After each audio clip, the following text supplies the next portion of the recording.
Bom dia, querido irmão, graça e paz. Passando aqui para deixar um devocional, uma breve meditação nessa manhã, dando sequência à carta de Paulo aos Gálatas, capítulo 2. Hoje nós vamos ler do verso 9 até o verso 10. 2 versículos, vamos para a leitura.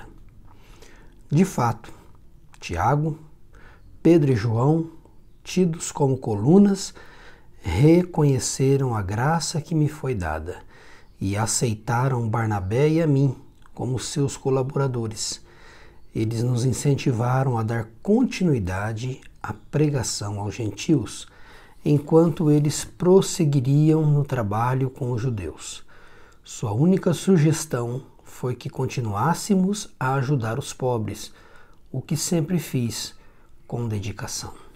Então nós estamos vendo a porção que Paulo, depois de 16 anos, vai visitar os irmãos, né? Depois de 14 anos, ele vai a Jerusalém visitar os irmãos, ele tem um tempo com eles, expõe a eles o seu ministério, ele faz isso com alegria no coração, com graça. Os irmãos entendem que Paulo é chamado por Deus, foi separado por Deus para a pregação para os gentios, assim como Pedro foi para os judeus.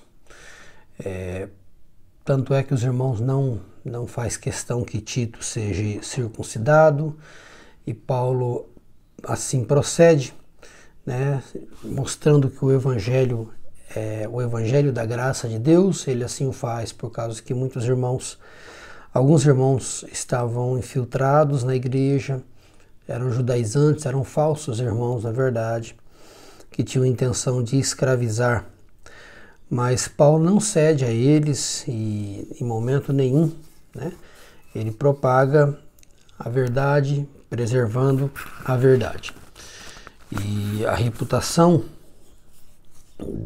que os líderes tinham, não houve nenhuma preocupação em relação a Paulo, porque eles entenderam que Paulo era o enviado de Deus para a pregação dos gentios e Pedro a pregação aos judeus. E Paulo conclui dizendo o seguinte: de fato, isso é verdade, né? Assim como Deus atuou em Pedro para os judeus, para alcançar os judeus, atua em mim para alcançar os gentios. E ele diz assim: de fato, Tiago, Pedro e João, tidos como colunas, esses irmãos eram os líderes da igreja em Jerusalém, eram referenciais, eram pessoas que lideravam a igreja. Então Paulo faz menção a eles dizendo: Tiago, Pedro e João, tidos como colunas da igreja, reconheceram a graça que me foi dada e aceitaram a Barnabé e a mim como seus colaboradores. É interessante, irmãos, que Pedro, Tiago e João, ou Tiago, Pedro e João, né? Eles reconhecem a graça de Deus, né, em Paulo. O foco aqui não é Paulo, o foco aqui é a graça de Deus na vida de Paulo. Tiago, Pedro e João, eles têm esse vislumbre e conseguem perceber que é Deus que está agindo na vida de Paulo, de que a graça de Deus estava sobre a vida de Paulo, para que ele pregasse aos gentios. Então a pregação de Paulo não é algo produzido por Paulo mesmo, né? Algo que sai de suas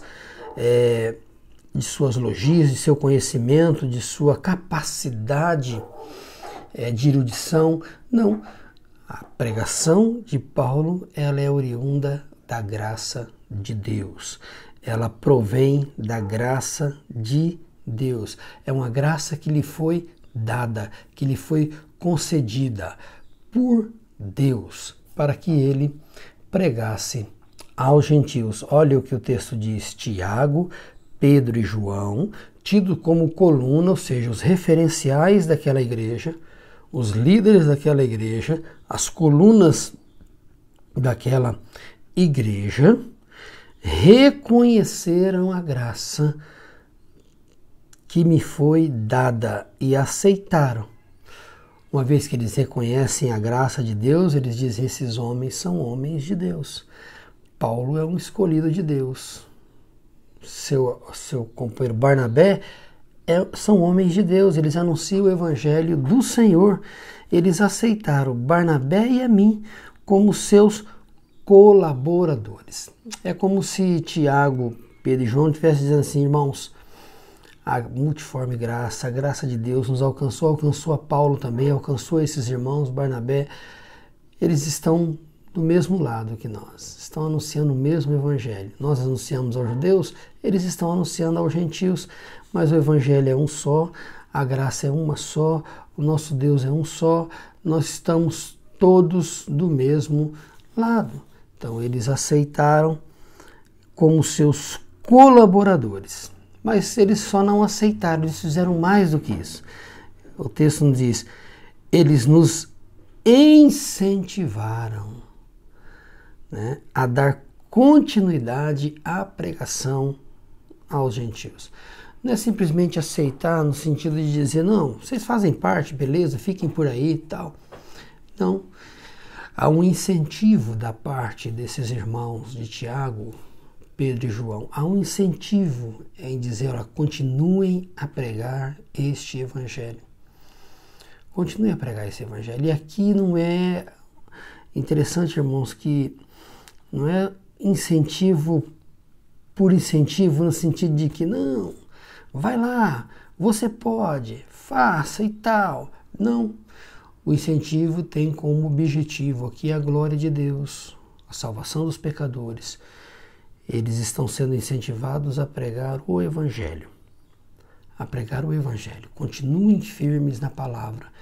Preguem a palavra.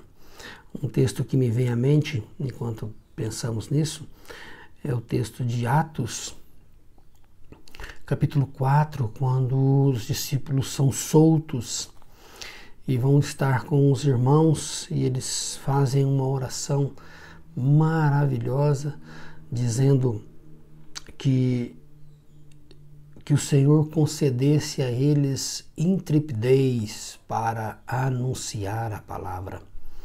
Enquanto o Senhor ia com eles, curando, realizando sinais e maravilhas, concede a eles intrepidez, ousadia para pregar a sua palavra. Aqui, no mesmo sentido, os irmãos estão dizendo a Paulo e a Barnabé que eles continuassem a pregação aos gentios. Olha, continuem pregando o evangelho, porque é o evangelho da graça que vai resgatar esses irmãos.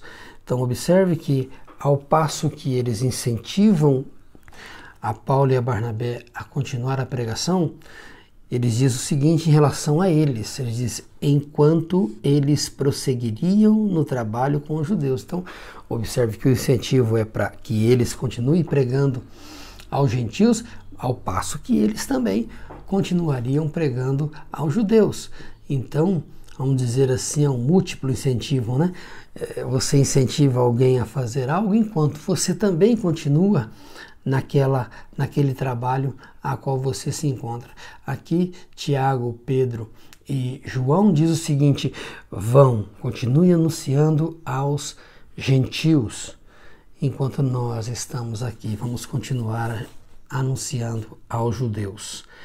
Então, observe que ele diz assim, que esses irmãos fizeram uma única sugestão a Paulo e aos irmãos, que eles continuassem a ajudar os pobres. É interessante isso, né? Continuem auxiliando os pobres. Já no primeiro século é uma realidade, havia muitas pessoas necessitadas, dadas as condições que se encontrava, né, o mundo naquele momento, as cidades daquele momento, o caos naquele momento. Então havia muitos pobres, muitas pessoas carentes, muitas pessoas necessitadas. E Tiago diz o seguinte, Tiago, Pedro, Senhor, não abandone os pobres, continue a cuidar deles, continue a tratar deles, continue a zelar deles, continue a ajudá-los, E não é simplesmente ajudar de maneira teórica ou de maneira filosófica, não, ajudá-los em todos os sentidos. E Paulo diz algo interessante, ele diz, o que sempre fiz com dedicação. Paulo já auxiliava os pobres. Ele diz, eu sempre fiz isso com dedicação. Os pobres sempre esteve junto comigo, eu sempre cuidei, sempre zelei. Paulo já fazia isso, o que Tiago, Pedro e João sugerem a ele, né? Como dão essa sugestão acerca de não abandonarem os pobres, de ajudarem os pobres. Paulo diz, eu já faço isso com dedicação. Observe que Paulo não tem isso como obrigação. Paulo tem isso como uma dedicação em sua vida. É com prazer, com contentamento. Às vezes nós queremos ajudar as pessoas porque essa ajuda faz parte de nossa função, mas não temos prazer nenhum nisso.